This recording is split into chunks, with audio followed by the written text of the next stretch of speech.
Hey everyone, welcome to the latest Ag Uncensored podcast with your host, me, Nathan Felighty. And I've had a little break for a while the summer's crazy.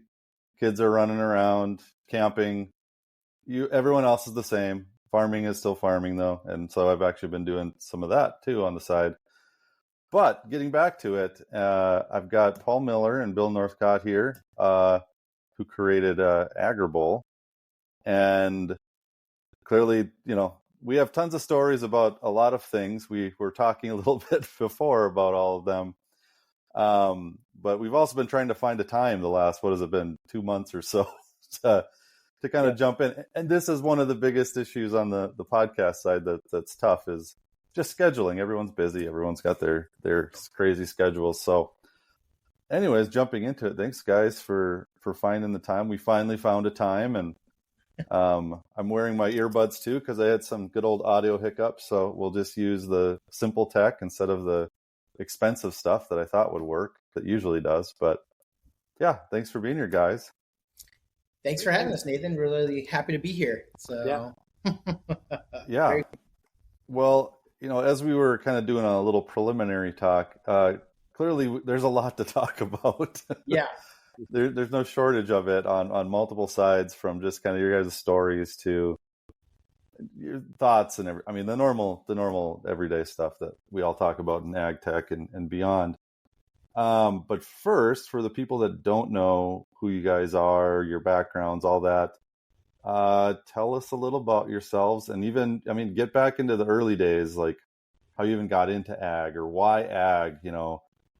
For me, I grew up as a kid. I was going to do it. I'm part of it, whether I like it or not. Part-time, I hated it. And I was like, I'm going to run away from it and be an engineer. But then I'm like, well, I'll build ag equipment instead of whatever. So, yeah. Tell us a little about yourselves. I'll start with you, Paul. All righty. Well, it's kind of interesting. I didn't grow up in an ag family. I grew up outside of Chicago. I lived for a decent part of my childhood in Branson, Missouri. And then we moved back to Chicago, and I wound up I wanted to be an engineer. I worked with my father as an electrician for many, many years. And then strangely enough, as a neon vendor. I did that when I was young, in high school. I did that all through high school. This is before YouTube, so I taught myself how to do that stuff. And I went into college here at the University of Illinois, and I actually started in nuclear engineering. But nuclear engineering at that time in the early 90s was extremely broke.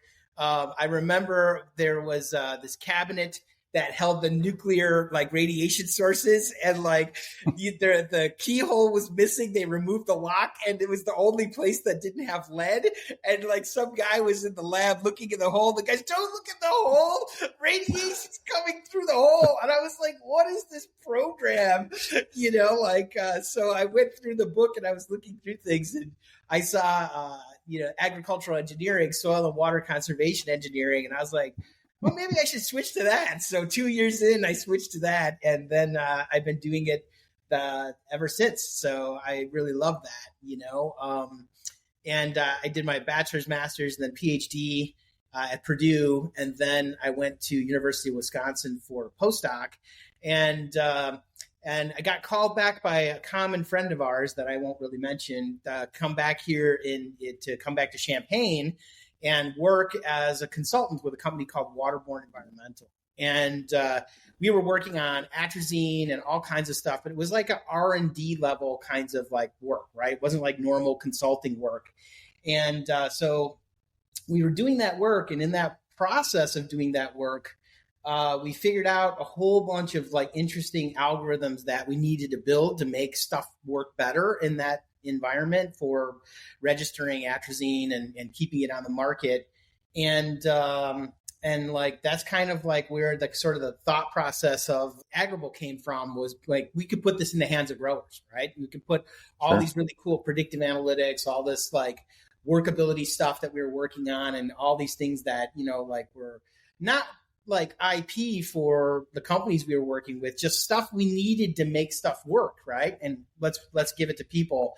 And, Champaign has a really decent ag like tech / startup like environment here. And it's really good. At that, it's grown over time. And I started going to startup things and like different kinds of meetings and stuff like that. I'd go regularly and I'd be like, man, we should do this. I want to do this. Like, I don't know why I'm working as a consultant here at this company. Cause it's not like we were like getting help by anybody. We were doing all the work ourselves. Yeah. So I was just like, well, why don't we do this as a company? And that's kind of where it started. So what year was that? 2012 is when we started working on that company in a big way. We talked about it for a number of years. We tried to do something different. And then 2014 is when we incorporated as a C Corp and then also got investment in the company. That's a perfect time to start a company in ag tech because actually people wanted to throw a bunch of money into it. Yes. And that's the thing about startup stuff, man. People are always like, when it's really hard to raise money, it's the best time to do a startup. No, it's not. It's a really hard time to do a startup. It is hard. It is tough. Yes. Yes. But, I think, we worked on it like crazy. I think I calculated myself that I worked 15 years in 6 years, like in the 6 years that we did Agrible and we got acquired by Nutrient Ag Solutions. There's a whole story about that, but I'm a startup guy. I love startup stuff. I will always do that. I like to say I'm generally unemployable. So, I hear that.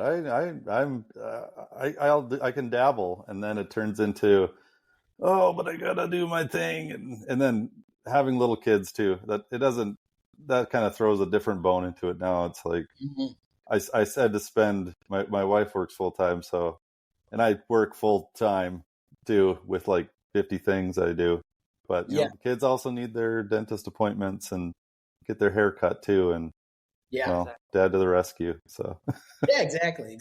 I mean, it's a very strange and interesting world that we can live in now, where you can do a lot of different things to make ends meet.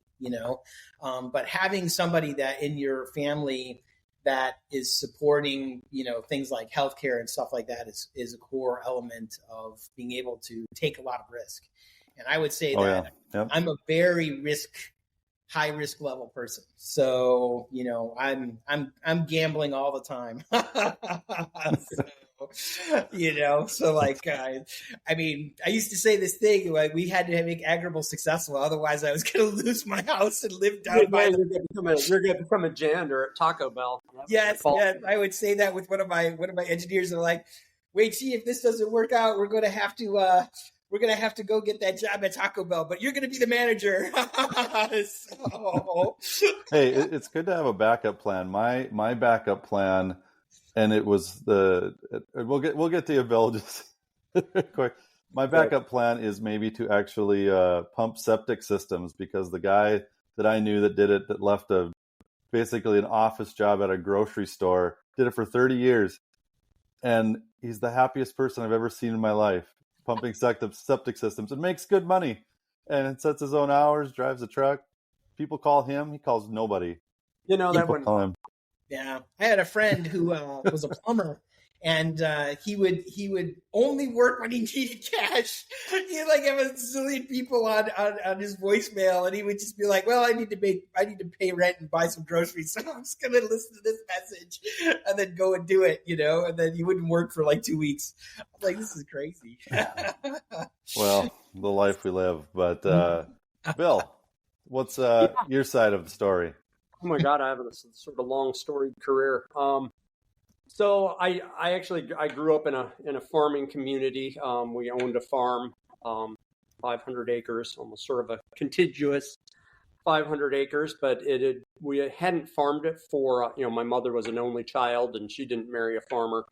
And so we hadn't really farmed it for a generation or so. And I graduated high school in 1985, and you can figure out what the farming was like in the mid 80s. Well, the day I was born, the bank told my dad you couldn't farm anymore. So yeah, he went a little longer, but I remember even at a young age the good old farming. You could feel it. Yeah. Yeah. And so, farming was not in the cards for me, but I did like agriculture and I did like science.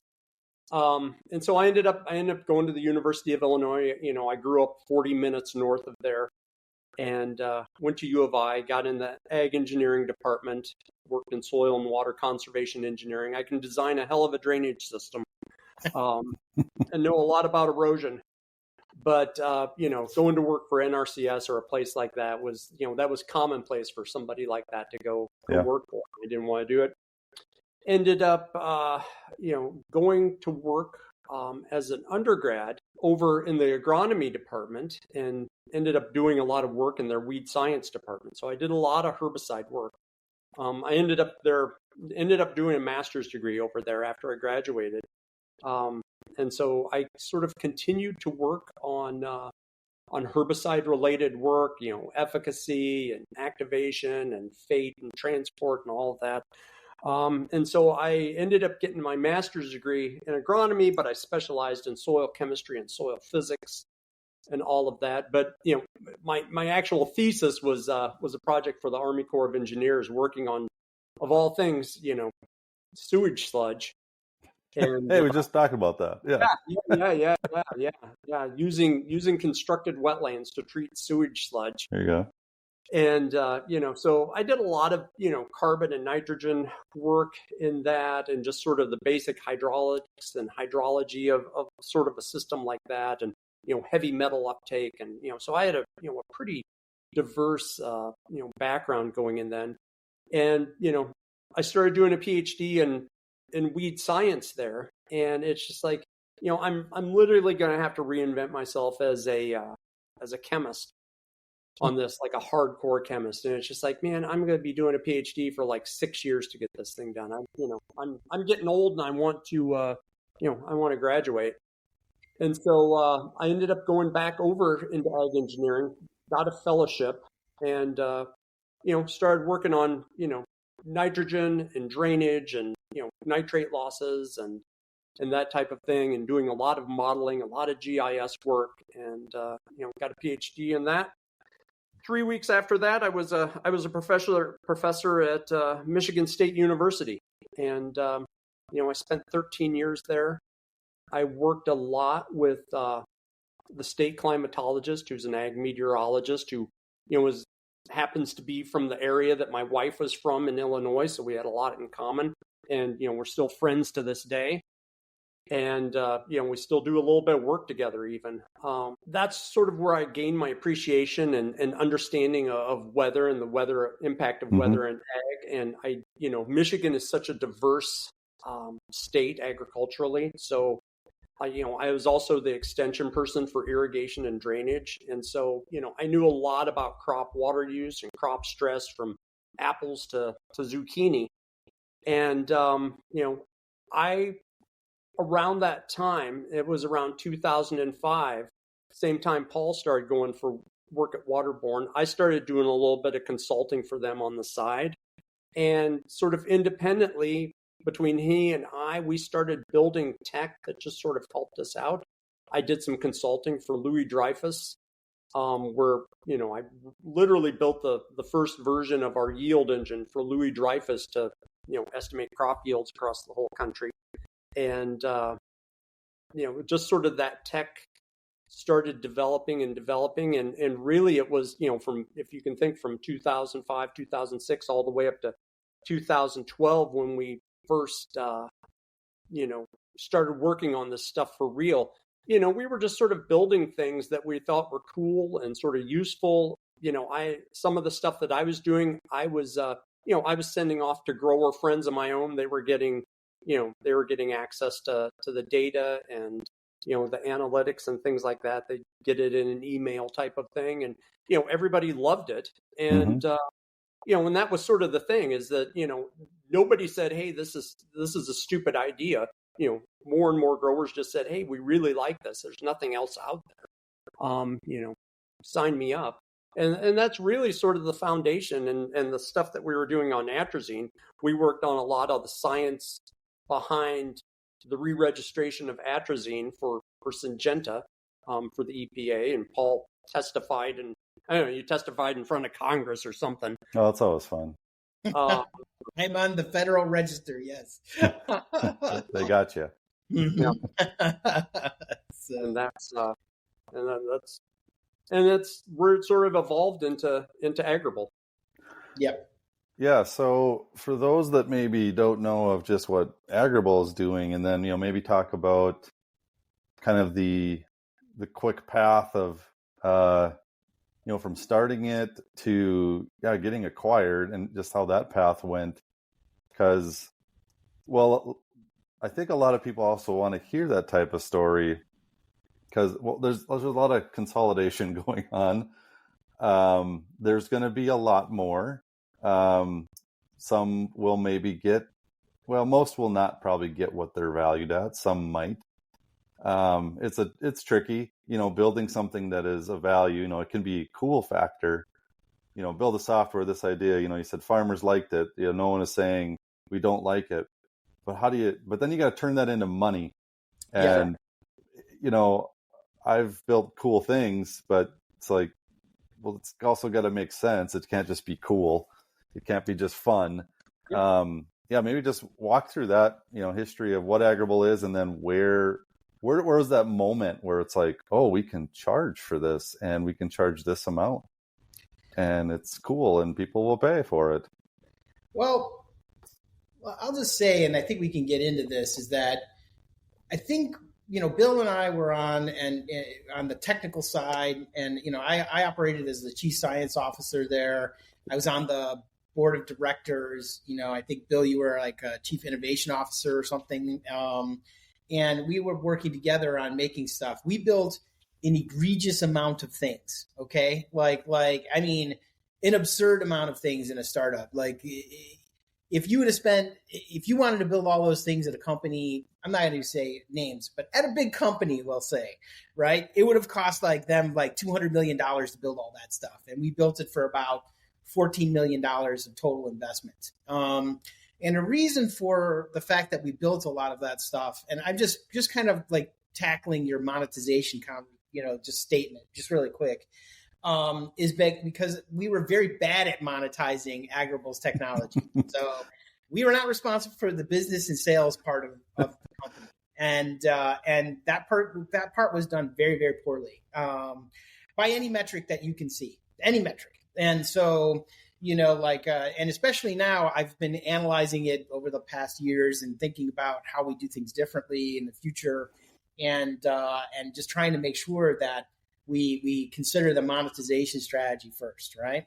Build what people need, build what people solves people's problems. I think back in 2014, we had a lot more leeway to build interesting stuff, and then the users will come, and then the monetization would come, right? That's not the current strategy for startups anymore. Well, so, that was kind of that in a sense, that's kind of the Silicon Valley kind of adage of startups and all that. And that was really frustrating for me, seeing some of that come in, because it's like someone would get a lot of money for, building cool things and all this. And then I would sit back with some of the old brethren in precision ag and ag tech, and been building this thing, and then this person just built this and put it out free to gain users or gain traction to get to the next thing so that they could charge money. And it's like, I got it. But at the same time, it's like, are we also potentially destroying our value prop way too early? And it really did happen for a lot of groups. Is, here's this cool app. Oh, it doesn't cost anything. Great. And that's how the farmer thought, when it's like, well, actually, this costs $10 million to build. Yeah. And the data costs this and this. And then you try to turn it into something, but they're soured by it right away. Yeah. And it was kind of just an ongoing problem for everybody trying to figure that out. Because if once one does it, everybody has to do it in a sense. Yeah. It's same with per acre charges and other things. And I would say, just getting into the start of Agrible, we saw all of these awesome analytics that we were doing. We wanted to really expand that. Bill had been doing work on not only rainfall analytics and all these other things, but then also some of this modeling stuff. And then we wanted to wrap it all into a package for growers, like a predictive analytics package. And I think there is no, I mean, to be honest, there are a couple of companies that are like that, like now, but at that time, there were no other companies like that. No other companies that like kind of wanted to predict the future using future weather, like in that structure. Even if you look at like AdaptN and other things like that, those are usually run in historical mode. We had an entire system to do everything in the future. But what's funny is that we built all of this crazy stuff over time, but we got acquired for literally the first thing that we launched. And we could have not had to build any of that other stuff if we would have monetized it correctly. And in the acquisition, like about 6 months into the acquisition, so we had, and we can talk about some of these things, but basically the business was run very poorly. We had to make changes at the founder level with that. So we let people go and we basically made some changes. One of the changes that was made was we changed all the pricing of all the products, right? And we brought them down to a level that I remember writing on the board in 2014 or 15, I wrote $249 a year, and then like our CEO at the time was like, no way, we have to charge like 10 times that amount. I was like, I don't think so. I think this is the number. But we did no testing, no analysis, no nothing. Oh, why would you? Yeah.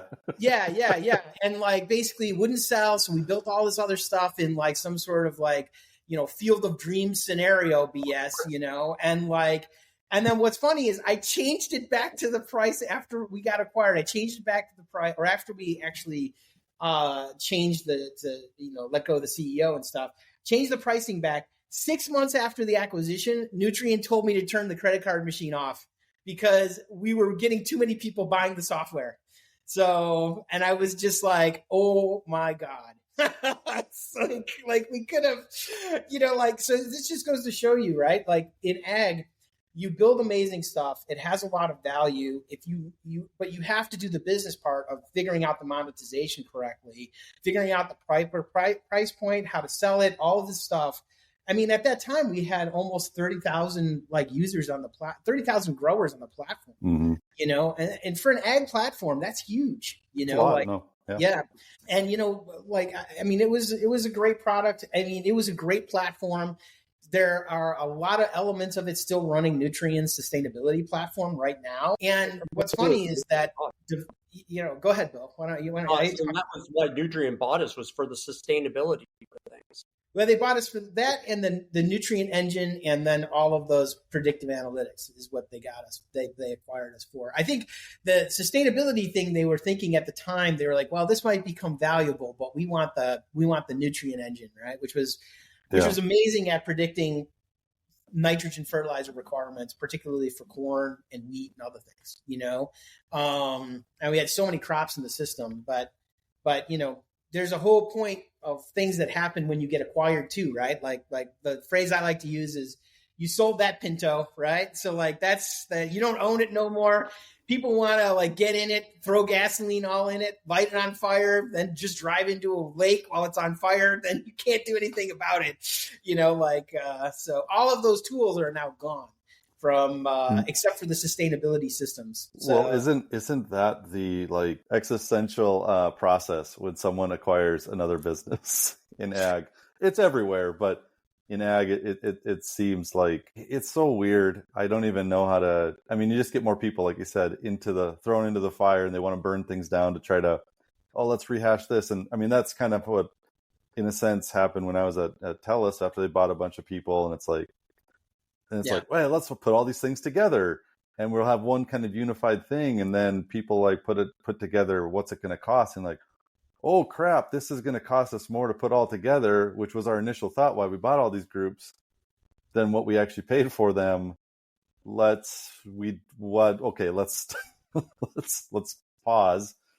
And then all of a sudden that's like 3 years down the road, and like people leave, things shift, budgets shift, and then it's just kind of a garbled mess, and then it slowly starts picking back out. It takes an odd amount of time to figure how to bring any tech into an organization of any size. It doesn't matter the size almost. And I mean, there's a lot to that. Go ahead. part of what we do now at Nutrien, Paul and I working together, is that they say, okay, well, take the burned out Pinto and drag it out of the lake and get it running again. Yeah, put some lawn chairs in it. Yeah, put some lawn chairs in it, and throw a new motor in it. And that only works for like a Toyota Hilux. If you know what those are, they're like indestructible. I love those things. I mean, they literally have fought against wars against the United States and survived the worst of the worst. Oh my God. If anything, if software is built like that, then you're good. You're good. But yeah. I'm going to throw out a concept that we could talk through here. And, I don't know if I answered your whole like startup kind of journey of Agrible. We could talk about that. But fundamentally, I really think that the problem is that the companies that acquire companies like us are not software companies. No. And so the only example in ag that I think is reasonable for this is the acquisition of Climate and the support that Monsanto / Bayer had made of Climate for 12 years or whatever, 10 years or whatever after that acquisition, and they poured money into that business and into, FieldView and everything else for years and years and years and years.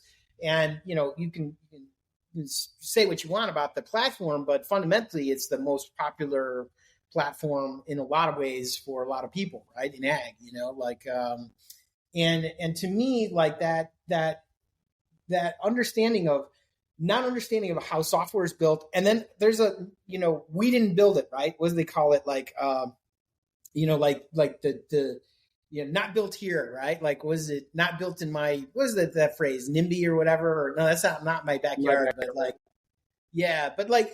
I didn't build it, right? So ag has a lot of I didn't build it syndrome, and you come into a company like say Nutrien or any other large company after acquisition, and you've got digital groups, you've got other people that are doing that work, and there's no, leading the integration of some of those things is incredibly difficult at the corporate level. You have to take risk to make those things successful and happen, and our systems were hardcore and scalable, and there are people still that say that they're not scalable, and I'm like, whatever. Well, I suppose scalable is a relative term. It's like, is it?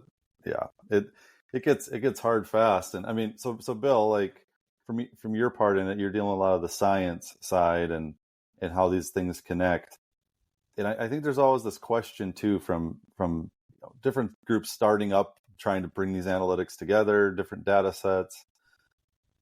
And then you bring it to the farm level, and like in your head, you're like, yeah, this makes sense here. This makes sense here. Maybe we got to fix some things here. But to the farmer level, like I feel it's always so hard to relate analytics to them unless they've kind of came up with the answer themselves by putting their own kind of locality to it. So you have to do that in a model, but that's really hard to do. It's like, how do you walk through that process in an actual product to actually hold true to what a farmer actually believes in their area versus, it's just some broad thing. That's always a challenging piece, I think, for farmers to take in. Yeah, it definitely is. And I think part of that, some of that Paul and I are working on, we worked on it like 10 years ago, but it was going to cost us millions of bucks, was some of the AI things to help interpret, a lot of complex things, because, I know a lot about, how things work on a field, from whatever scale in a field up as you go up, agronomically and soil and weather and all of their and genetics and their interactions and things like that. But, I can get all of that tons of data and, I can interpret that kind of thing, but, your normal grower can't. So I think that's, that's one of the challenges out there when you're dealing with this is how do you actually make this useful to the grower so they can make some sort of decision, some actionable decision off of it, and then be able to trust that was the right thing to do. And that's, that's sort of the golden the golden ticket right there is to be able to do that. And we don't even do it that great as human beings half the time, because weather is a thing. You can put, I'm putting this variety down, I'm gonna put this amount of fertilizer on this thing. It's like, and this action plan should work. Oh, and then it just rained 20 inches. Yeah. And then even if you wanted to put more fertilizer on, because the model says, hey, or your mind says, it's leaching more nitrogen, I can't get in the damn field. What do you want me to do? It's, it's, there's also, and something that, Paul and I have worked in a lot, sort of, let's not say on the theoretical level, but just sort of the statistics of risk analysis. And, we both have pretty strong backgrounds in that. And, that's part of farming, though, is risk and being able to manage and hedge your risk as much as you can. And, that doesn't mean just for, grain markets and things, but just the actual things that you're doing out in the field as well. You're sort of, trying to hedge you as best you can. One of the things we said at Agrible is that we'll never assume that we know more than the farmer does. That was something that we, said sort of from day one as we started doing this. All we're there to do is to, help them, to give them tools that they didn't have before to help them make better decisions. Well, I did a post the other day, and I kind of was talking about this, is, farmers don't really farm as much in the traditional way as many think. They are really, to your point, Bill, they are managing risk. And sure, people think of that as, grain marketing or doing crop insurance and stuff. And yes, those are all true.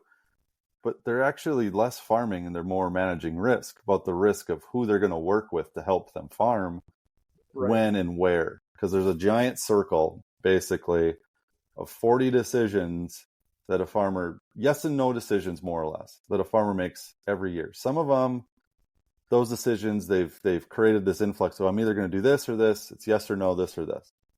Some of them, they do those themselves, but they're doing less of those themselves and asking their trusted advisor, their group. And that could be a software, that could be an equipment company, that could be on crop insurance, that could be on grain, fertility, chemical, seed, all different parts. And I think almost in ag, if you're building anything in it, you have to think of that as, I need to make a tool to help them make better yes and no decisions. And those yes or no decisions are totally based on risk, reward, basically. It's like, if I say yes here, my chances of survival are this much higher. If I say no here, I'm helping save myself here.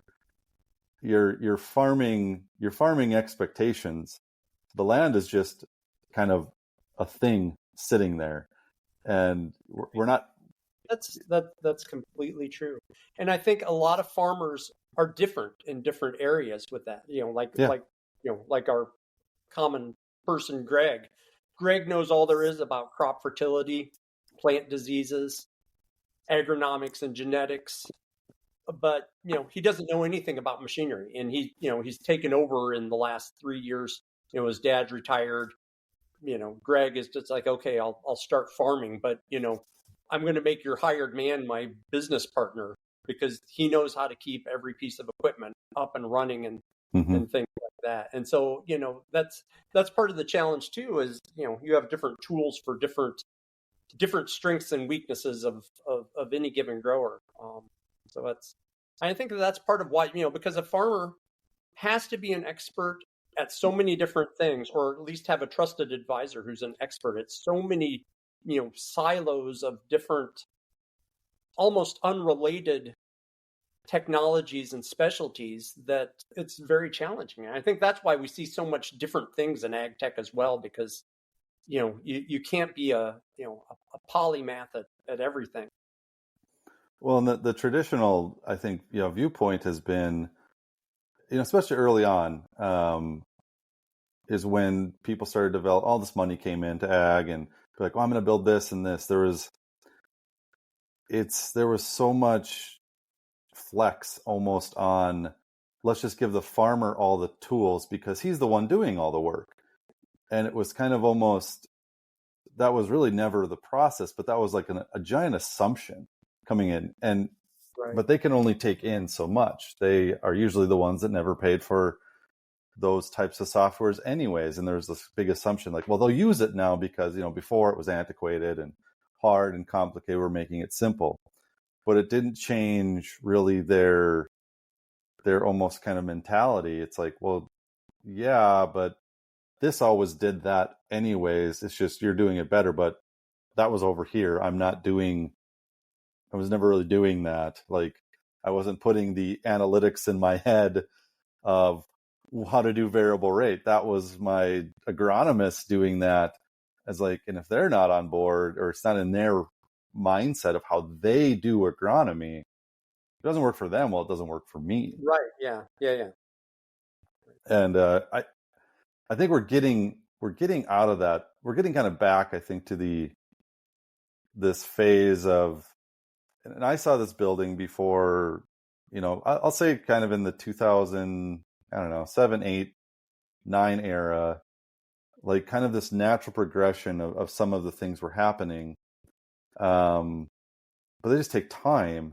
And then a lot of things got thrown in the last 10 years. And it kind of confused everyone's like, well, who's doing what? Who's doing who's in control? Who's not? And I think it's just almost has confused the industry because there's so much that came out. It's like, oh, we could do this here. Oh, we could do this here. Well, that group's doing this way. This one's doing it that way. And now the whole herd has been kind of called into their own little areas. And now we're getting back to kind of the basics that were being built up. And ag works so slow. And we have to really think of, okay, how do I do those simple things that they can say yes or no to that make big impacts and changes for them that are also sustainable and affordable in their mind. There's my philosophical viewpoint, I guess.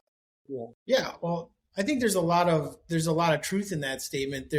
I think things have to be simple. That's one of the problems with building ag software is that, to make something simple is very complicated, yes. And really it requires a lot of iteration. There's not very much iteration allowed in ag because you only have so many seasons that you can farm.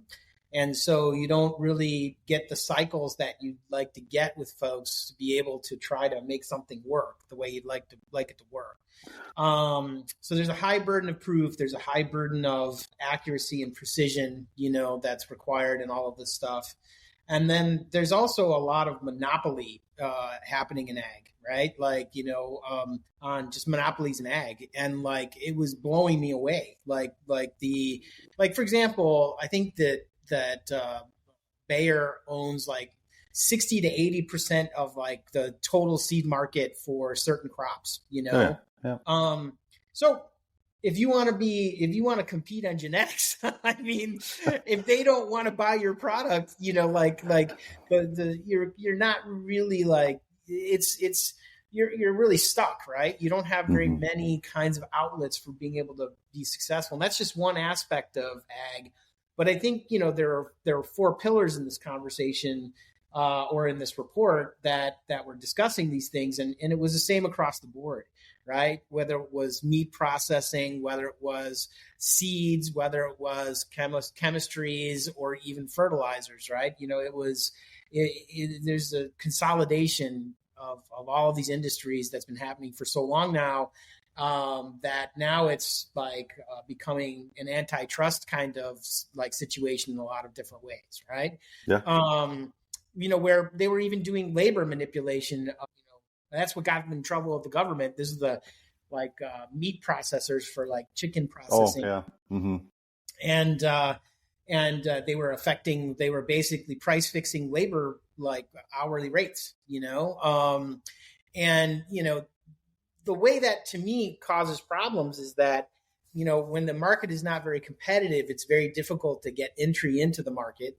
People are protecting their market shares. And then you've got all these other like demographic trends happening, like I was saying before, where, like age of people is, they're just getting older and older. People with experience is, are not, it just really affects how technology can be brought to the farm. It affects how, like the amount of fundraising and even the sustainability side of things, which we've worked on for many, many years, since 2008, in different kinds of ways, is very difficult. You see startups that raised $70-80 million, and what they're going to find is that it's going to be very difficult for them to scale with those values. And, if you raise $70 million as a startup, your acquisition target has to be 700 million or more, right? Yeah.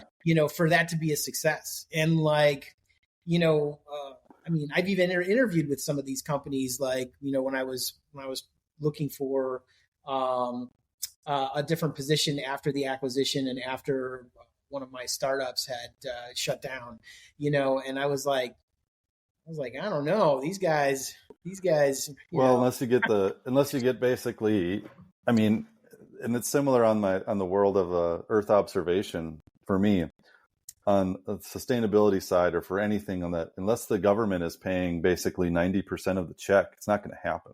Yes. You can't put a satellite in space unless the government is paying 90% of it. Eventually, at the very least, maybe you can raise money, put it up, but they for many reasons, maybe it's military, which is clearly a lot of it. Some of it is just environmental now, more and more. The same is in some of the startup world, and there's been some that have fell apart because there's only so much metrics that a corporate can come in and say, yeah, we're going to spend $100 million on X for this. And those companies that do that are the Googles, the Microsofts of the world. And that money is they're almost like throwing it at a wall and seeing what happens. And the results they get are like, well, it made our shareholders happy for that period of time when they were complaining about it, so we won. Is there substance to it? And that's part of the problem on the sustainability side. And even some of the tech pieces is sometimes we build these things because someone wants them, someone wants to pay for them, but then no one really does anything with it. And like early on, Bill, we were talking, you've done like yield prediction models and things like that, and there's 1,000 ways to go about it, and intricacy. And sometimes that data I've done projects for some of those, like the Bungies and Viterras and all that stuff. They get it as a project, they'll pay you some money to do it, and they're like, thanks. I'm like, what are you gonna do with it? We just wanted it. That was sort of my experience too. We had a number of projects like that. And what's inevitably hilarious to me is whenever you say yield prediction, every single person in the universe wants to predict the corn market before the corn market, right? And and like what's funny is that their level of accuracy of what the prediction has to be is like within 1/10 of a bushel of the national average, whatever, right? But the national average isn't even accurate to begin with because their modeling is worse. Yes. There's no reality here. And be able to predict what NASA's gonna right? That's what they want. Yeah. I was like, you know what we need to build, Bill? We need to build a psychology model that models NASA personnel psychology, right? And like the political part of it, there's this thing. So now whenever we do anything like this or propose any work or any kind of thing in startup-y world, even when I hear people like, we can predict this or whatever, or we can do this, I was like, nah. You guys are going to have a problem because you cannot predict what NAS needs to do. NAS is, I'm going to just say, they're a political organization that runs as a statistics company. Okay. And that's fine because they can't go and propose some massive change in the corn market because it's going to affect all the markets. They just can't do that. They have to go with like this sentiment. And there's this one document that happens at the end of the year, in the end of the season. It's in February with NAS. That's the document that goes to Congress. That's the only document that represents what actually happened. Okay. So that's after all the trading is done and everything is gone and everybody's made their money or lost everything, like that's all is just like, oh, we were wrong by X million bushels of acres, because you can't lie to Congress or else you go to jail, and to me, I was like, this whole game is a game we cannot play in. I never want to do this again, every company that has tried to say, and I could mention many of them, oh, we were this close to the WASE report and this and that, be like, it doesn't matter how close you are relative, or we shifted the markets. Like, what does it matter? Because inherently they're the gold standard. They're going to be listened to whether you like it or not. The data you're trying to sell and you're charging way too much, and then people are just kind of using it. They don't know what to do with it. They're like, oh, do I hedge this, but just how they actually do it. A lot, they use satellite imagery, and then they use the CLU acres, which are off, and then the resolution of the data is only so good. You're plus or minus off 5-10%, no matter what you do. Yes. You just, it doesn't matter. And then the last report, I think a lot of farmers were kind of bitching about it. Is the numbers are too low, or they're going to be this, and then it's going to turn into this. Why can't they just use our data from what we reported in crop insurance? It's because you guys signed a document saying that you don't want to share your data from crop insurance to the other parts of the USDA. It's not all crossed. Yeah. It's there are literally, I've said to people, it's call these two exact congressmen and tell them to open that data up, because they're the ones that helped close some of that off as PII, because you don't want that, apparently. It's you can't have your cake and eat it too, unless you open those things up. But then let's maybe circle back to farm data. We can't create some of the things that we all want to create unless farmers share into it. We need that to make the answers they actually want. Yeah. And maybe that's where some of the AI stuff can garble things together. But we also, are we going to get accurate data from the people that do share it? Yeah, it's true. It's true. I mean, one of the people that we worked with, he had an entire field surveillance program that he did, and so he would go and ground truth beyond the farm tours and all this other stuff. And, even then, people wouldn't necessarily trade on that information. There's still so many decisions to be made to make that stuff happen. And I remember even in 2012, he told us that the corn guys didn't believe him, but the soybean guys did. And the soybean guys made a huge amount of cash, it's the data is everywhere, but it's completely and utterly not useful in so many ways, and, it's not useful at massive scale, and it's not useful even on the farm. You have to spend so much time trying to make all that stuff valuable to you, working with people in a way that is really complicated. And I do believe that that's the way that AI can really help all of us. So, Bill and I, we've been working in ag tech for a long time. The level of information and understanding that we will look at data with is extremely high. We're not afraid of massive piles of data. We're looking at all different stuff. We can do all kinds of different statistics if we want. We can get to answers in a fairly facile way when we put ourselves to it, But the fact is that is not common for most people. So, and, it's a shame,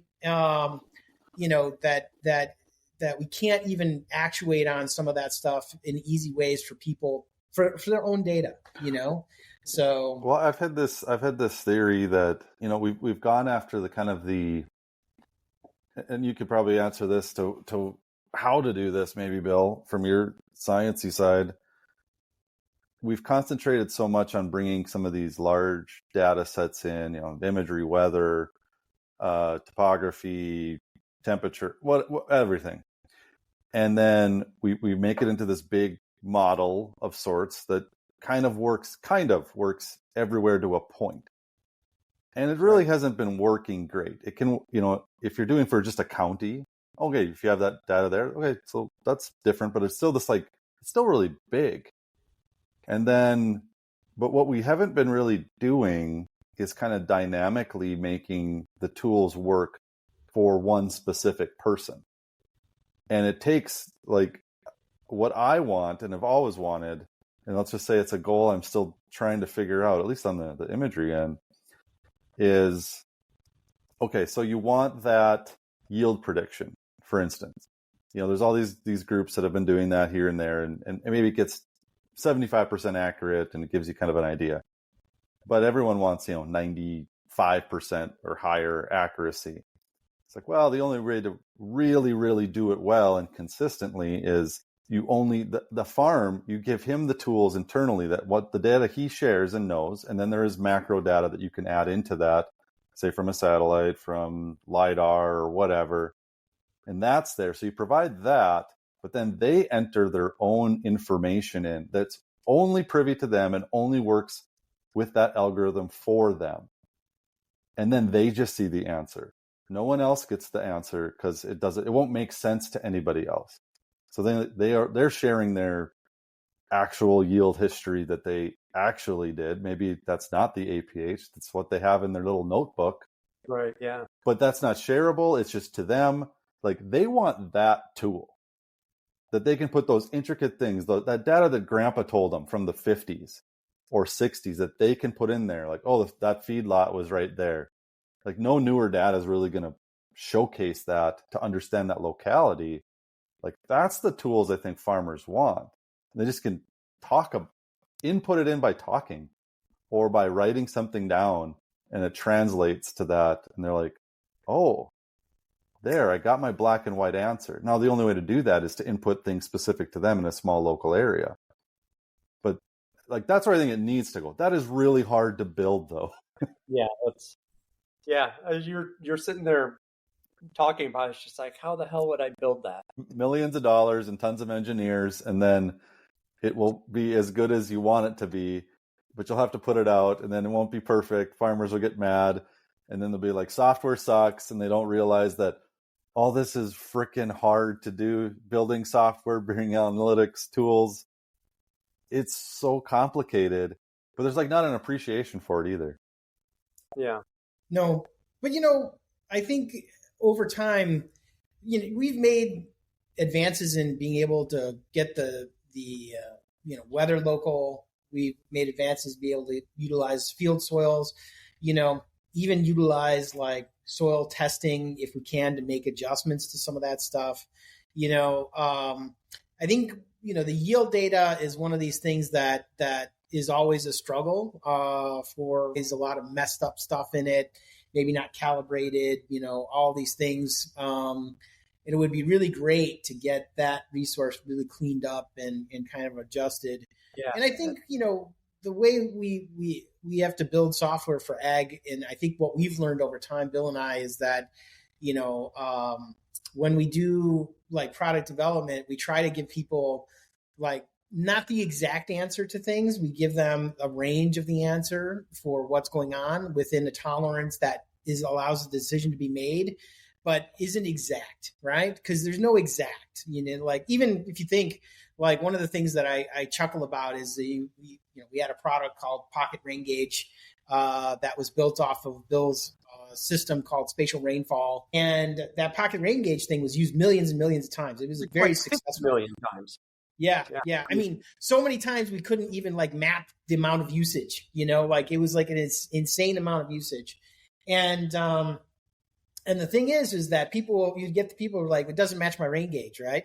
And, I'm like, well, I understand that, but and this would be like about, very, very low amount. Our accuracy rating was like on the order of 96 to 98% on a daily basis every day, right? But there are some things that just, some convective storms and stuff that just weren't represented as well as they could. The rain goes sideways at 70 miles an hour. Like, what do you do? Yeah, exactly. Some people who install the rain gauge like on their wall, like so that the water goes from the wall into the gauge. But regardless of that, one of the things that I thought was really interesting was that in a field that's 80-acre field, right? If you have a rain gauge, and I did this calculation once, you could fit something like 90 million rain gauges in one ag field, right? Yeah. You think they're all going to have the same value as your rain gauge? You'll love this. You'll love this. I was working on a side project with a group trying to figure this out using lasers to actually, it was a version of LiDAR to see variable rainfall throughout miles and miles. So you could know actually how much it rained within a certain tolerance everywhere on one sensor. Found out it doesn't go as far as we thought. If we would want it to, the sensor itself would cost an inordinate amount of money. Yeah. But there is tech that kind of exists like that. We'll talk about that on the side. I'm sure you guys would love to hear about it. Yeah, that's really interesting. But to that point, yes, it's I found that frustrating in my own right. But then I got my climate account, and there's other ones that do it, and it's like, in a sense, you almost just want to know, it rained there to some degree, within a tolerance. Like, it rained 1.5 inches. It could have rained 2, could have rained 1. Yeah, that's good. That's exactly what we did, right? So we took we'd say, this is how much rain you had. And then what we did was we added into the product. We said, okay, this is what we think your rain was, but it could range from this value to this value. All we had to do is that. And then 1,000, almost 2 orders of magnitude less complaints about any of the data, and that was just due to just the spatial locations of some of the grid cells and all these weird things that people don't realize go into the estimating of those calculations, so. But did you charge for that, or did you charge a lot for that? The rainfall part was free. That was the problem. And that's what sucks about it. That's what sucks about ag tech.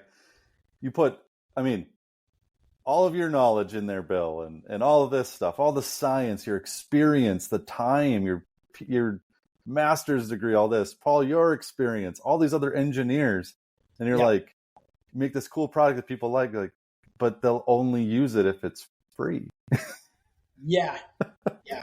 And it's, how do we get around that? Or do we just, I've had this theory too, is, you look at the military or the DoD.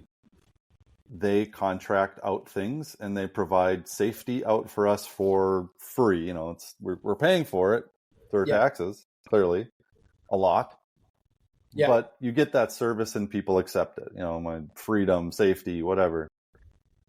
Is that how we actually get some of the tools that we really need to build for ag done that everybody wants? Is that the USDA or something is we need to solve this problem. We've allocated $10 billion for it. We're going to bid this out and people are going to go for it. We need top level people. We need small guys, because that's kind of how contracting works, so that we can actually fund the things that want to be built, because the private side, we kind of ruin their appetite. Yeah. I'll respond to part of this, which is that I believe that anything else that I ever build, I'm never going to have a free tier ever again. No free tier ever. So either it solves a problem that people find valuable or it doesn't, right? And if it doesn't, then you shouldn't build it, and certainly when you deliver products for free, and you're using VC money, right? You've lit yourself on fire with the VC money, and you got to try and put yourself out before you die, you can't, that it's actually costing you a huge amount on the compute side, on everything else, the development side, to keep that going, right? It's a lost business, and I never want to do that kind of structure again, because it keeps you away from the actual business of what you're trying to do. Now, the rainfall itself is maybe not as valuable as other parts of things, right? So you got to understand what the value proposition is for that product, and you can deliver it pretty affordably, right? But I think that there's a thing going on in the sustainability side of things where it's what you're talking about, which is basically they're looking for people that will provide the modeling systems for being able to estimate GHGs, the modeling systems for being able to, estimate carbon sequestration or nitrous oxide emissions, whatever it might be. But what's happening is that it's becoming, again, a monopoly product, right? In that only certain companies are allowed to, or with enough capital, are allowed to be able to put those things out there and be validated for use, and not available for everybody to utilize, and I think, what's surprising to me is that when you want to use those tools at the scale that ag is, the cost is extreme, like, especially if they're VC funded, right? So VC funded company needs to make like 90%, like, 9 times, their cost back, like it's an exponential, like, increase in value is what they're looking for. And they want it in a short time frame. It's not typically even possible. It's almost like in ag, crop insurance is a great example. And I almost wish that it was taken in this context, but then you get politics, and that's what always makes this complicated, is the strength of American agriculture is really honed in based on the availability of having crop insurance. Yes. To be there. Yes. And then I've said for years, your most trusted advisor is actually your crop insurance agent from a farm, because they understand your entire risk. Yeah. Does your banker know entirely? Yeah. Does your agronomist? No. Does your ag retailer? They know parts of your risk? Yeah. But really, when you're insuring your whole farm, your cars, your vehicles, your estate, whatever, your crop insurance guy's doing that too, So yeah. But using the model of how it works is, it can only work. You can only have this real stable thing, and it's not perfect. Don't get me wrong. Crop insurance is far from perfect, but it's stable, and it creates stability throughout the industry. If you want to bring in some of these bigger sustainability, environmental things, we have to almost like think of it at how it works, how crop insurance works, not how normal business works. Yes. Because 65% of it is subsidized, and then the politics get into it. It's complicated. I get that, but just let them do it. Inherently, that is sustainability, environmental things are tied to the inherent risk of the farm anyways, from what you're insuring. Like, now, we want to give them a bunch of extra stuff? But it's like, use the same business model of sorts, where it's private, but there's public and private to do these giant things that we all want to do, that we all say we need as well. Better forecasting, weather forecasting. Oh, that could help risk. Better yield predictions. Let's combine some of these things so people actually get what they want. Or whatever's in the soil, sustainability, carbon footprint, and there needs to be incentivization too. And that's kind of how crop insurance works. Like, hey, you do this, we scratch everyone's back. You're incentivized by that. If one event happens bad, you won't lose the farm per se. Yeah. Yeah.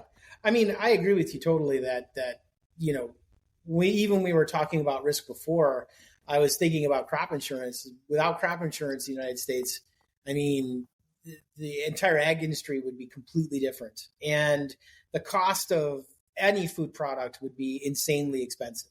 Well, it would look like it does in certain countries like, Russia or Brazil. There could only be giant mega farms.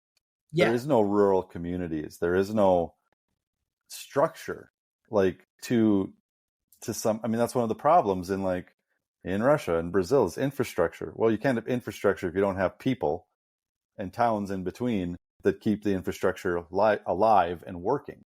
Yeah. And I think that's why the Farm Bill is combined into one big thing, and we're getting to almost like policy stuff, but it holds true and I've always been this, I come from a small town and I live in a township town right now. I mean, ag is everywhere, and it's kind of the glue that fits so much of the economy together, but people don't see the whole picture.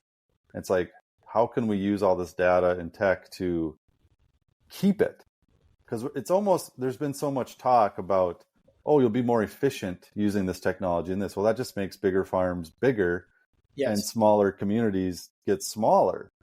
And we talk about robotics, and well, let's get into the robots because there's no people to work here. It's like, aren't we just making our problem worse in a sense? What are we doing to make our problem better to where it counts? And like, what can I give tech-wise that can actually bring people back to rural areas to be more part of the conversation? Maybe they're not farming directly. They're farming indirectly with the farmer, who really, the farmer right now is more of an asset manager than an actual farmer. They're protecting this asset we've helped them protect through crop insurance and build it up to a point where they're managing millions and millions of dollars, but they can never sell it. They're just managing this giant asset. Mm-hmm. But you got to keep the asset alive, because that also downtrodden the supports the local bank, the local schools, the local grocery store, the local gas station, everything, XYZ, it all falls down. Why aren't we building tools to build that up? It feels like we're building tools to take it down. You know, that's a big question, but I see your eyes opening up. So yeah, no. I mean, you know, and Bill, we should talk about some of the stuff with GPS here, where, like, you know, we were looking into this, and I have a colleague, a friend of mine, Mallory Ray. She studies like wealth creation in rural economies, and you know, like she's at University of Missouri now, but like basically that's a whole thing in and of itself, right? There are prosperous rural counties, and there's a lot that are not, you know. And when we were working in the atrazine days, I was doing a lot of field work, and we were doing a lot of predictive analytics, trying to find out where the fields with the most atrazine problems were. And they were intrinsically linked with like poorer soils, like lower yields, and like, and you know, it wasn't because of management. It was because the environment couldn't support the yields.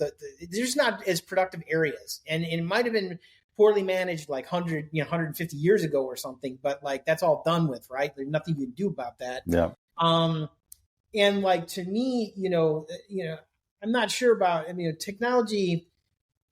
There's a lot of human things that have to happen to make that go. And that's one of the things I was like, just even when we were talking with Bill about GPS, I mean, I think there'd be a great like amount of work that could be really done on not only sustainability, but also in trying to understand this wealth creation process, right?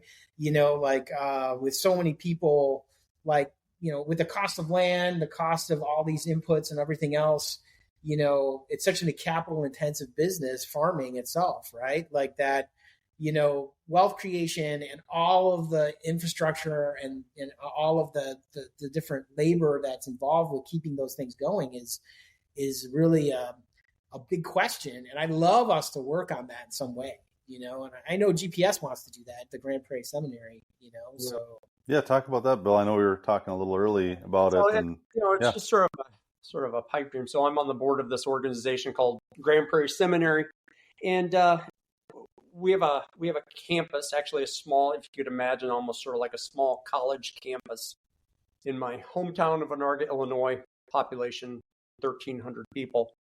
And this thing started up actually during the Civil War, before a lot of the communities were settled, before there were high schools. So a lot of sort of forward-thinking folks back then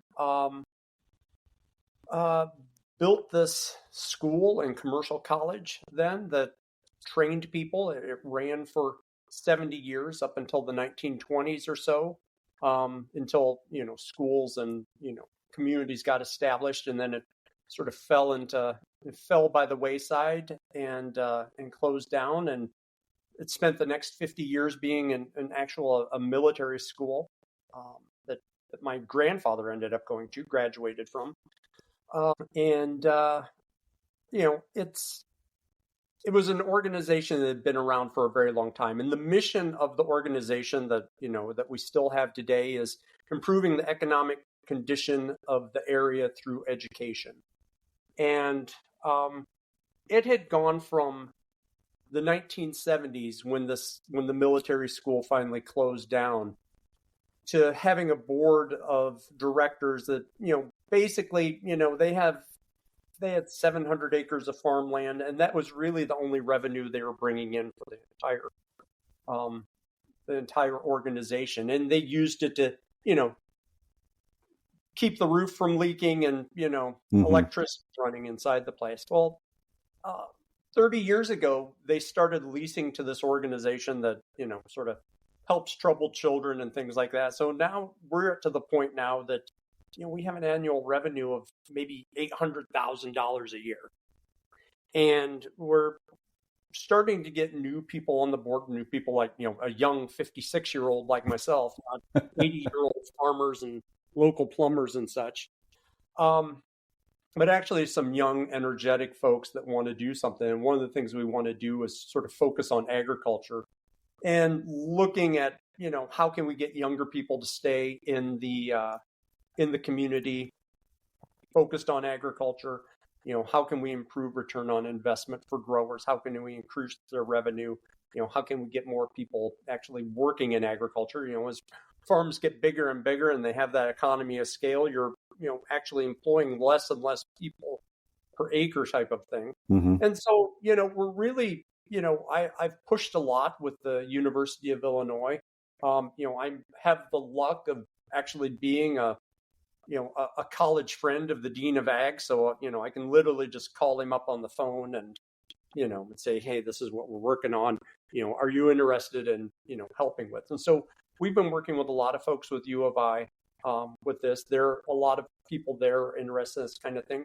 And so, we're in the process of buying some more land. So we've literally got 1,000 acres of land, and we're buying the building where the county extension office is and all of the surrounding farmland around it. And so we're just working on building things that work on sustainability, newer practices for growers with sort of an educational component to it and things like that. We want to work with the local FFAs and, extension. And, we're going to have folks from the university actually putting in their demonstration, projects right up there on our land. And so, we're trying to build a lot of things like that. I don't know if you know who are familiar with who Jerry Hatfield is. It sounds familiar. Former director of the USDA. It was the Soil Tilth Lab, but it's USDA Lab of Agriculture and the Environment. He was on the international, the IPCC, big climate change guy, but he's very much sort of farmer forward. Farmers have to make money, but let's figure out a way to farm that's less carbon intensive and things like that. So, he's one of the guys that got to share a Nobel Prize with Al Gore. I have the luck of working with Nutrien is that Nutrien, being the retail powerhouse it is, I can, Jerry and I talk like, every couple of weeks, and we've got projects going on together, looking at, let's work on building soil health, and then, working on ways of teaching farmers from a farmer perspective of how to adopt new practices and what works in our East Central Illinois area. And so, that's sort of some of the things that we're doing. I'm lucky. Our friend Greg actually farms one of our GPS fields. And so, he and I can sit and, we can put out a research project and work on it. And, we deliver the results to local farmers, and we're putting together sort of a speaker series, to talk about, diversifying crops and, things like that, and just getting local growers to sort of work together in sort of a research way. I think, that's another thing that I've talked to my dad about this that's changed a lot. We talked about, the 80s and all that. Like everyone they worked together in a sense to try to make sure that ag didn't fall apart, but no one wanted to really share anything either. And I see that more and more, like with my friends that farm, they're more willing to kind of share how they farm these days than they ever did. They're like, oh, I yielded this. Oh, I put this chemical on here. I put this rate here. they inherently just don't care. They're just like, well, I'm just trying to Yeah, I make think it work. more like that now, and there are more growers that I've been dealing with, or local growers that are willing to do it. But back when I was a teenager or so, I would have friends whose dads, they wouldn't even tell anybody what variety of corn they Oh were. yeah, yeah. That was just very commonplace. Well, For it was this competitive. Oh, they're going to take my land or take this or take that. But there was a lot more people though too. Yeah. Locally, there's a lot less, so it's more disparate. Of course, there is still that fear because a large farm might come in like, oh, we're just going to put our high dollar to this, and because the money has gotten almost so like crazy, and not. But no, I think that's that project and things like that. We need more of those things. Every county needs those things. Extension. You were on that. It's like extension has changed to.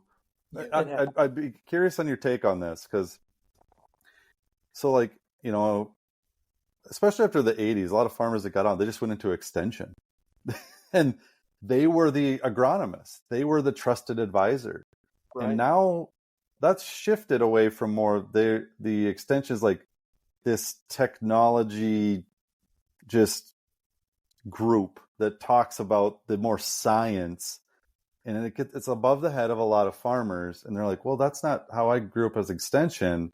And then extension people from the past went into ag retail because they got paid more money, and it just kind of kept on going.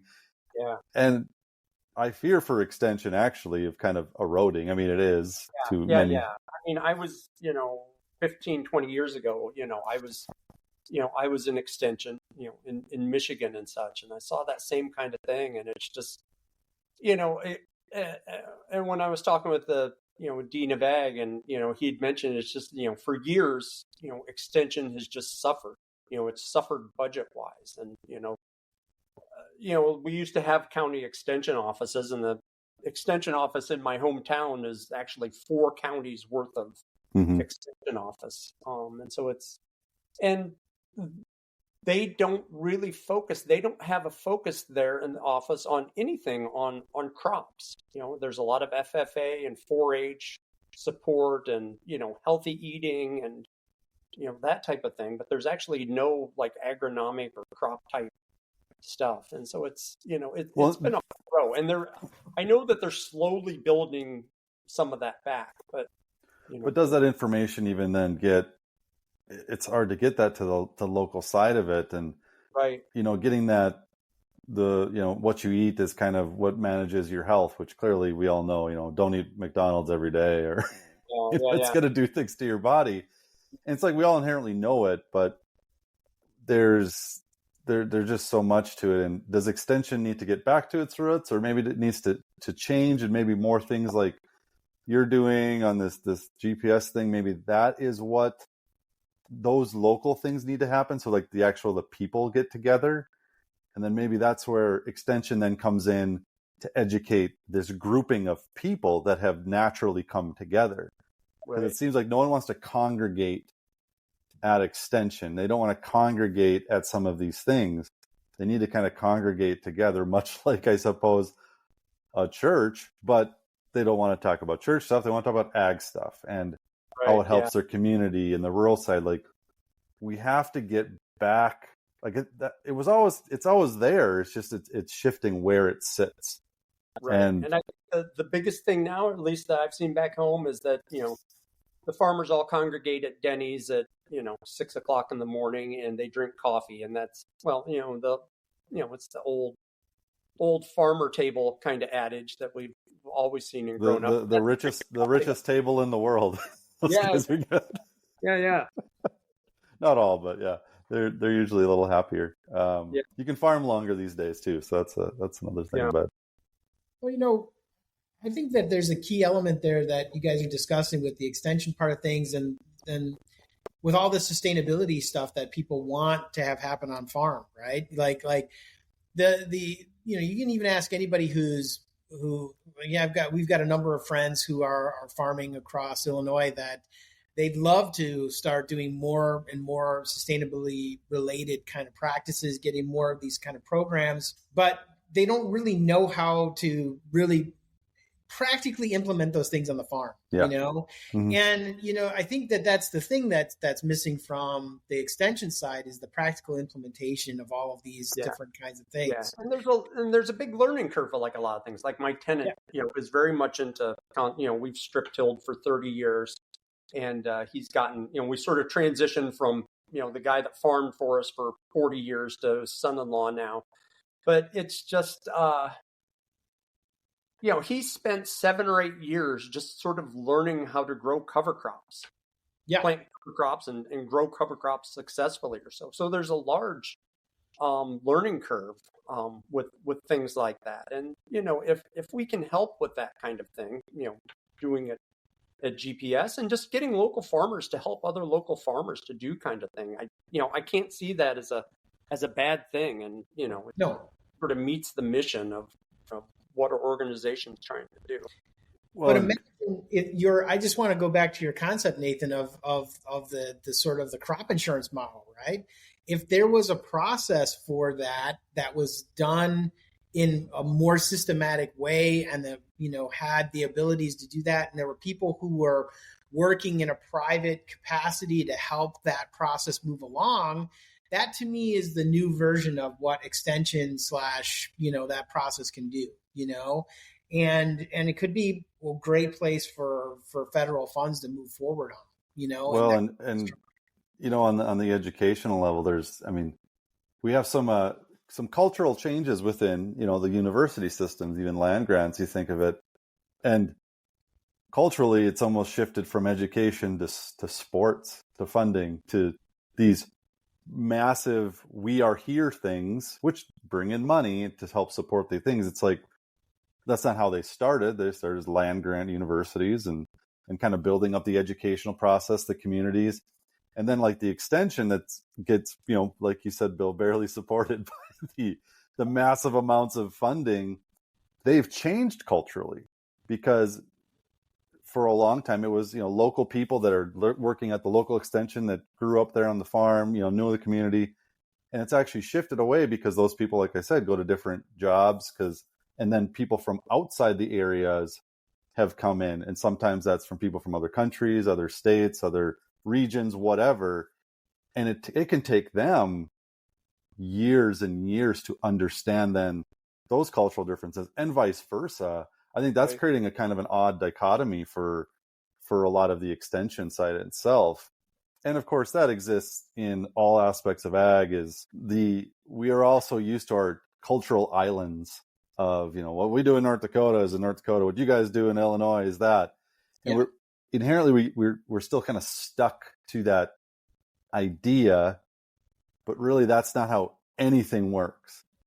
Like we need this, like from what you're doing, Bill, we need something like that more up here. Now, like there's the Grand Farm, and that's more of the kind of this tech-based thing, but they need more of what you're doing into the Grand Farm.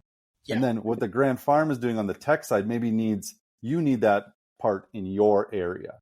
Yeah. And you need to swap some sort of cultural mindsets with it instead of sitting on these different kind of sheets. Yeah, we are sort of, I've always sort of admired the Grand Farm. I've only watched it, sort of from afar, but I'd love to be able to connect with those guys and just sort of talk, sit down and have a conversation for a couple hours. Well, they're listening to this. They always listen to my stuff and they'll send me an email and get yours. So it'll all happen. Trust me.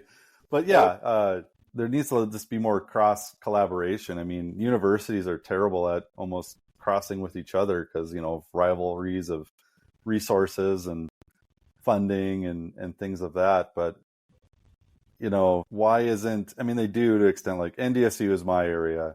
You guys got, good old Illini and, U of I, then you got Purdue right down the way. And then, Ames, Iowa and all that. Like, why isn't almost like a universal extension where they pool money in and we're solving the bigger problems, like the local problems, maybe field problems are being kind of handled by the larger ag businesses, local service providers. But like to my point earlier, the rural landscape is changing so much. Maybe we need this bigger pool of what extension can be with local communities. Right. But they're all fighting for these little dollars, like pool it and then spread it out. And because the common idea is eat better, farm better, live better. That's what ag is trying to promote. If that was just the mindset, and that can kind of go in, I think, to the USDA, use tech to support those main core initiatives. Eat better, live better, feel better, all of those things. It's like we're getting caught too much on just growing things when we're growing too much. Look at corn prices. Corn crop's going to be insane. And does that go towards direct food? No, I mean, cattle and ethanol, all that. But we're also growing too much. We're not growing the things that are needed where it's needed. Yeah. And that includes people. That includes communities. Yeah. We're stepping away. Why we need to use tech to build the things to bridge that together. That should be the mission, in a sense, of the USDA, because they're managing the rural economy. When you manage the rural economy, that's what the DoD likes. They want a strong ag economy. They want a strong rural setting, that innard of the country, because that protects the other parts. It should be the number one initiative, in my mind, is protecting that inherent want to be there and live in a place where you want to live, instead of having to be forced to these places because we're not managing what we're subsidizing. Yeah. Right. Oh, that's a whole nother conversation. Yeah, that is. It is. There's a lot of linkages there that are really interesting, and it makes me think of this thing about Onarga, where Bill's farm is, which used to be like the green bean capital of the world, right? Oh, and well, it was richly diverse there. Yeah. You don't really think of like commercial asparagus farms in East Central Illinois. But they used to have that, and large pumpkin growing areas, and we had a canning factory where the nursery capital were still, I guess, sort of the nursery capital of the Midwest, and we had very, very diverse foods grown there and produced there, and it's all sort of funneled down into corn and soybeans. Yeah. So, well, and part of that was, it's weird. It's like that's how farms were done. Like variable rate technology. My grandpa did variable rate. What he did, he just separated his fields into different fields. His larger fields into smaller fields. We were actually ag was building towards that. These more sustainable things, because if you weren't sustainable, you couldn't make it farming. Yeah. And then the local soils and the climates supported certain crops, green beans, asparagus, different things here and there. But, times got tough for different reasons, but then corporate things got involved. Large chemical companies, large seed side of things. It's like, oh, now you can scale these things, so you can grow your acreage. I mean, these are all good things inherently. Right. And it's like, now we're seeing is that because it's creating this unsustainable dichotomy of ag and its own self. Right. And the issues of the 80s were almost created by scalability, but not managing how to scale it.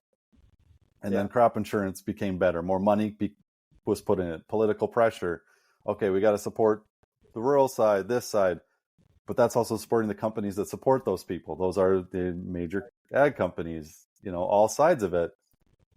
And now we're all separated into doing, in Iowa, you can only farm if you do corn and soybeans, because there is no market to sell anything else. Yeah, right, exactly. Where there used to be, literally, why can't I think of oat company or like General Mills or General Mills? Their factories are on the rivers in Iowa. Yeah. And they don't none of the product is grown there. Yeah. Yeah. I mean, I think that stuff is going to change in a big, big way. I think there's a lot of I want to say demographic shift, but it's not that. It's like usage, right? What people want to use.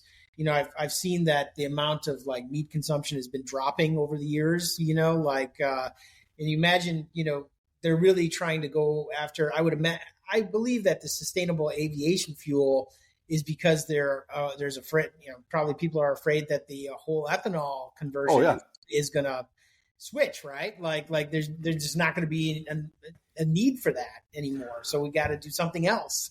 Well, I have a giant ethanol plant right next to me, and a new soybean processing plant right down the road.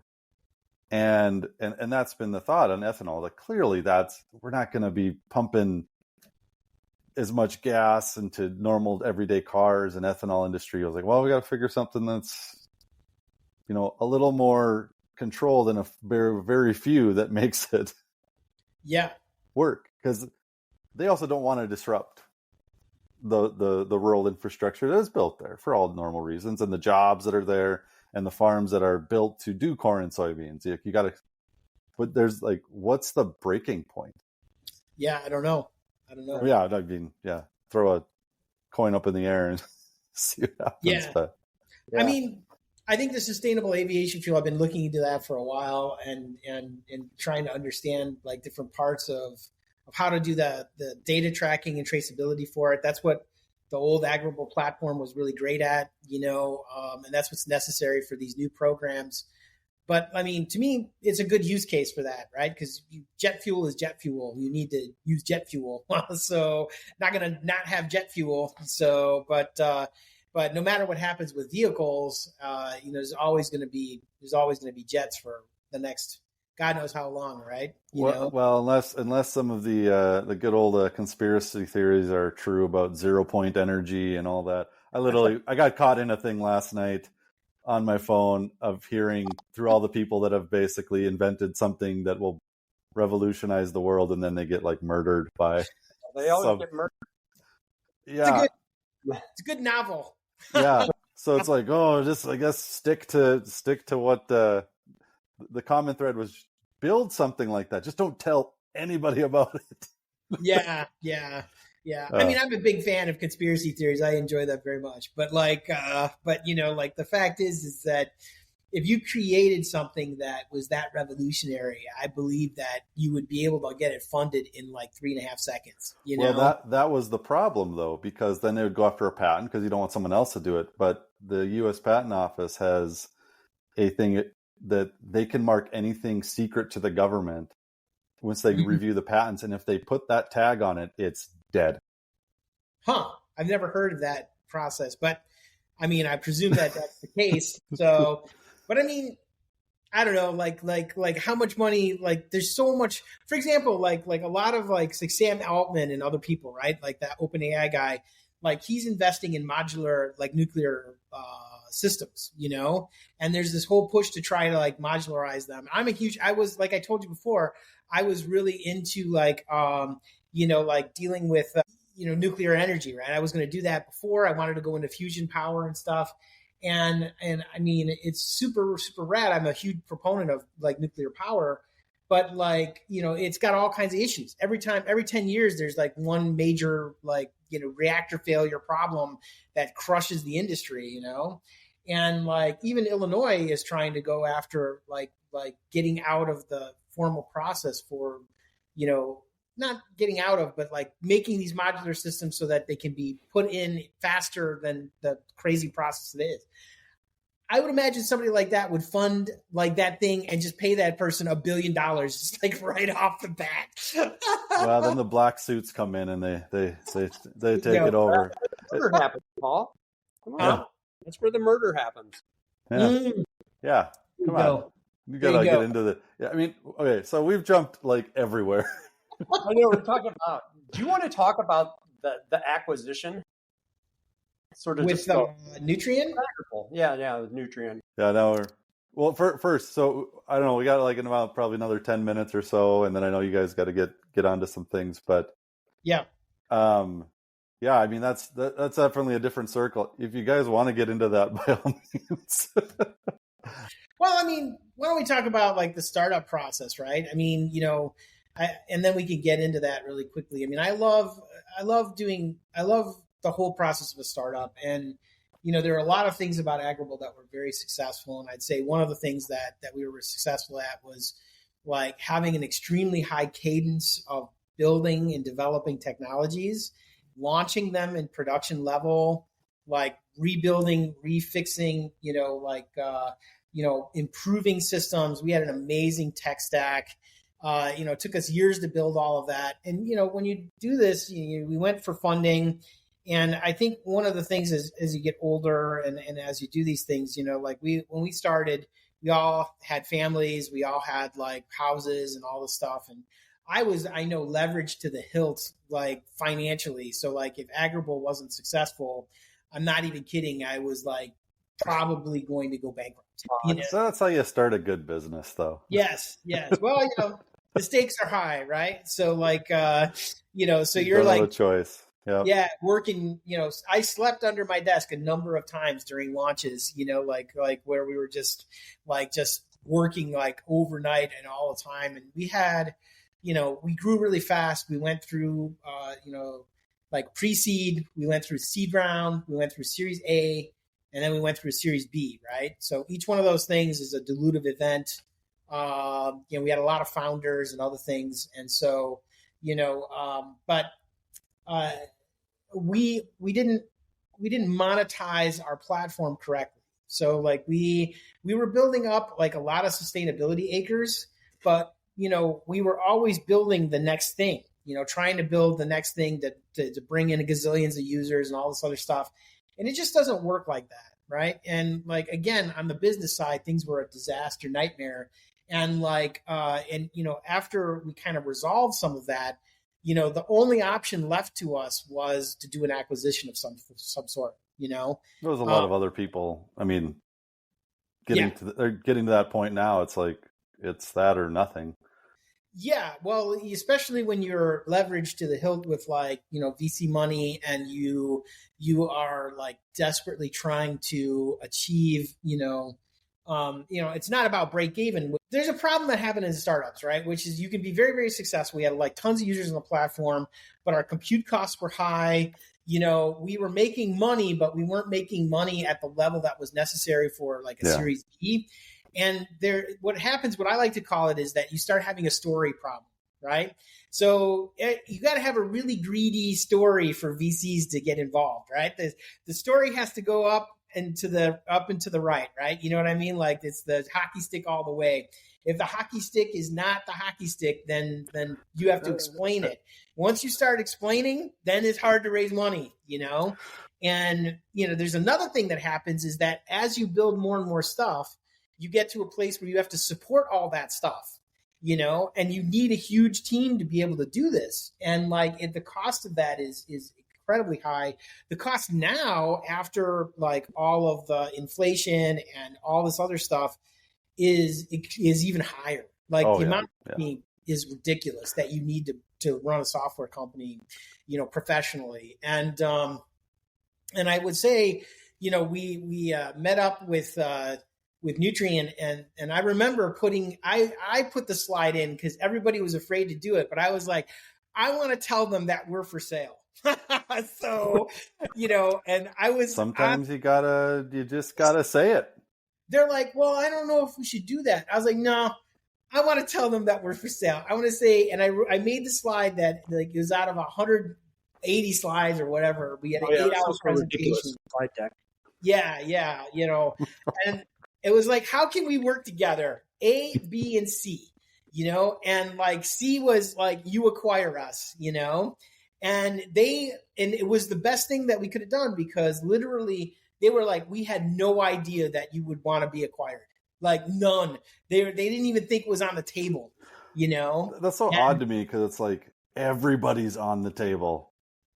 Yeah, well, there's a lot of people that there's this weird thing that my friend Dennis, our friend Dennis, who's one of the venture capitalists at Sarah Ventures, right? He says he has this phrase that I like a lot is that you can get addicted to the VC, right? And so like a company, when you raise a lot of money, right, you can basically self-inflate how valuable your company is. But what winds up happening is that the amount of money you raise versus how much you have to sell for versus your revenues, right? There's a bad like catch-22 matrix that starts occurring where you have to play in these areas. And like a company like, say, like Nutrien or any publicly traded company, they have to justify to their shareholders and to their accounting for like everybody involved in the acquisition. So those numbers it's really difficult to get those numbers out of scale, right? Like a strategic acquisition of, what was that company John Deere bought that was the robot company? It was like Blue something. Blue River. Blue River, yeah. They bought him for like $300 million. It was like stock play, probably, more. Who knows? I don't know. I've heard various things, but what I'm saying is that example is like, I'm sure they didn't have like, $30 million in annual revenue, right? No, they did definitely did not. No. So that was an acquisition of technology for strategic goal for John Deere in the future to do whatever they're going to do, right? Obviously, they want to have completely autonomous, like farm implements. Well, there's core people, core knowledge, core, tech algorithms, but it's like wasn't productized into, but they can put money into productizing it. Yeah, but that's core to their business, right? There are very few companies that are going to acquire you without the metrics of revenue and other things kind of matching correctly. Yeah. And you can't sell for 100 times revenue unless you're a strategic acquisition, And so, like we went through that process with them and we were acquired for a very, very, very good value of like revenue multiplier, maybe not like the best like value for, return on investment for the VCs. They got multiples, especially if you were in early, but obviously you want a 10 or 20 times exit, right? We were not that, but we were good, like for most ag companies. And, then we had to do the integration with Nutrien, which is its own story, Well, that's always the fun part is one thing is just building something and then getting it to sell or something like that, strategic or whatever. Then it's like, you have to try to continue that under another umbrella. And that umbrella has, it's giant umbrella, but there's holes in the umbrella everywhere. And little bits of rain are coming through. So then you need these like mini umbrellas and hold them under other umbrellas so you don't get wet, but you're getting wet. The rain's coming through and your feet are starting to flood. And then everyone's stuck in mud and everyone's miserable. Well, there's a guy with a flamethrower that's trying to burn the umbrella. Yeah, yes, but he's not burning the umbrella. He's like, well, I got the flamethrower in here to burn off the moisture on the ground so you don't flood. It's like, well, that's not what the flamethrower's for. My version of that is you need to put on your Teflon suit, and like after the acquisition is done, you put the Teflon suit, you figure out, like, you make sure nothing sticks to you, and you just really just try to figure out what it is you're supposed to do here. Stay in a corner and shut up kind of type of thing. I mean, I went into that process and I was like, I want to dominate. I want to destroy. Like, let's go, and what I didn't realize was that was nobody else's goal. That's been my number one problem when I've worked for another larger group. I was like, we could do this and this and this. And they're like, yeah, no one can do that unless the top person says, we're going to do this, this, and this. And then everyone's like, how the hell are we going to do all those things? Yes. It never really fits exactly. It's just like you mentioned, like all these investors wanted the hockey stick in ag tech. Well, really, it's just a bunch of these rolling hills. It's these ups and downs. Yeah. That's all it's ever been, because that's how ag works. There is no hockey stick. Even genetics and these chemicals, they're not hockey sticks. These are like 30 year programs to build up these processes. And then they just kind of go up until something actually puts them down, like a lawsuit for a Roundup or something that makes them change, or weed resistance. Oh, that makes them change things. Like, there is no hockey stick in ag. There's a hockey stick down. There's never a hockey stick up. There's always a drop. No. There's those strategic acquisitions, and I would love it if we could figure out a way to like be able to build these technologies in a way that really democratizes and benefits growers as much as possible. But I fear that a lot of the industry is set up so that that's not possible in a lot of ways, and it's certainly resistant to change, in that structure. But I think that a lot of these general purpose like systems, these robotics and other things, I think as that stuff gets revolutionized, we're going to really be in a place where like people like us can really take advantage of those systems and build fast. But we have to build in a new way that makes sense for us and for what we want. Well, it's got to work for everyone, and we need to build ag tech more sustainably. Actually, not just build it because someone wants to give us money or we think it's cool. Yeah. Or some farmers like, hey, if you just build this, I would pay for it. Like, well, yeah, you would. Is your neighbor going to do it? Yeah, exactly. We've gotten caught in we're just interested in hearing that someone likes our idea, and we have a hard time validating it because validation takes a long time. Yeah, and but I know we got to go here, guys. And this has been good. It's gotten long, but those are the best ones where it just kind of keeps going, and we got into every aspect of life from tech to startups to acquisitions to people getting killed from patents to rural settings and crazy science and all that. So thanks for being on here. I hope people will listen to the whole damn thing, but I'm sure people will spit through it. This system uses like an AI thing, so it'll like put it in notes and different time frames so people can pick and choose. They'll probably skip if I create a 0-point energy device, I'll get murdered, but you can skip that part. But maybe the government's going to take that part out, Nathan. Yeah. Well, yeah. Oh shit, I forgot about. Plus, I'm gonna jump in my anti-grav car here to drive over to U of I. So. Yeah, and they're listening, and I'm on a database of in the NSA or something. Yeah, you're on a list now. Oh yeah, well, my dad's been on a list for years because looking at satellite imagery over North Dakota, where there's 2 military bases and a bunch of nukes, right. You get on a list. You get on a list pretty early, so there's stories about that are very true, unfortunately. Oh my but gosh! No one's like directly, well, maybe half directly threatened us. You're on it, but I'm definitely on a list. But no, thanks again, guys. Thank you. Great. Yeah, and for everyone out there, if you're still listening, keep following, listening. Whether I get these out every week, time is time. They come and go, but we got good stories like this that come up. So thanks for listening, and awesome. Watch for more. Thanks, everyone. Thanks a lot. Take care.